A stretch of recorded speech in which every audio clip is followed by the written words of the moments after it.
எதிர்க்கட்சித் தலைவராக மக்களவையில் தமது முதல் உரையை தொடங்கிய ராகுல் காந்தி பாஜக அரசு மீது அடுக்கடுக்கான விமர்சனங்களை முன்வைத்து கேள்விகளை எழுப்பினார். அதன் முக்கிய அம்சங்களை இப்போது காணலாம். மக்களவையில் உரையாற்றிய ராகுல் காந்தி பிரதமர் மோடி கடவுளுடன் நேருக்கு நேர் பேசுபவர் என கிண்டல் செய்ததோடு ஆவணப்படம் மூலமே காந்தியை அறிந்தவர் பிரதமர் மோடி என்றும் கூறினார். அனைத்து மதங்களும் அச்சமின்மையை போதிக்கின்றன என்றும் இந்து மதம் வன்முறை வெறுப்பை பரப்புவதில்லை என்றும் குறிப்பிட்ட அவர் உண்மையான இந்து தர்மத்தை பாஜக பின்பற்றுவது இல்லை என விமர்சித்தார். பாஜகவோ மோடியோ ஒட்டுமொத்த இந்துக்களின் பிரதிநிதிகள் அல்ல எனவும் ராகுல் காந்தி கூறினார். மக்களிடம் பாஜக அச்சத்தை ஏற்படுத்துகிறது எனவும் சாடினார்.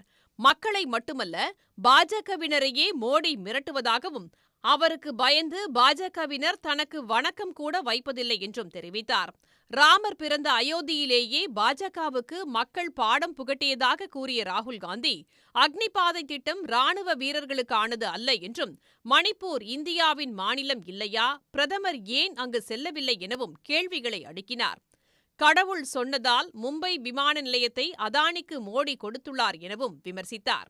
நீட் வியாபாரத்திற்கான தேர்வு என்ற ராகுல் பணக்காரர்களின் குழந்தைகளுக்காகவே நீட் தேர்வு கொண்டுவரப்பட்டுள்ளதாக குற்றஞ்சாட்டினார். விவசாயிகளுக்கான குறைந்தபட்ச ஆதார விலைக்கு சட்ட பாதுகாப்பு உண்டா என வினவினார். தான் கை கொடுக்கும் போது விரைப்பாக நின்ற சபாநாயகர் மோடியிடம் பணிந்து கை குலுக்கினார் என்று அவரது உடல் மொழியை ராகுல் விமர்சித்தார்.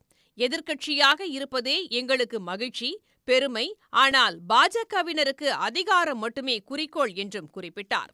10 ஆண்டுகளில் தன்மீது 20க்கும் அதிகமான வழக்குகளை பதிவு செய்து 55 மணி நேரம் அமலாக்கத்துறை விசாரித்ததாகவும் அவர் தெரிவித்தார்.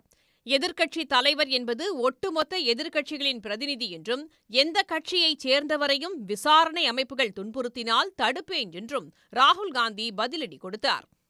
உடனுக்குடன் செய்திகளை தெரிந்து கொள்ள சன் நியூஸ் பெல் ஐகானை கிளிக் பண்ணுங்க.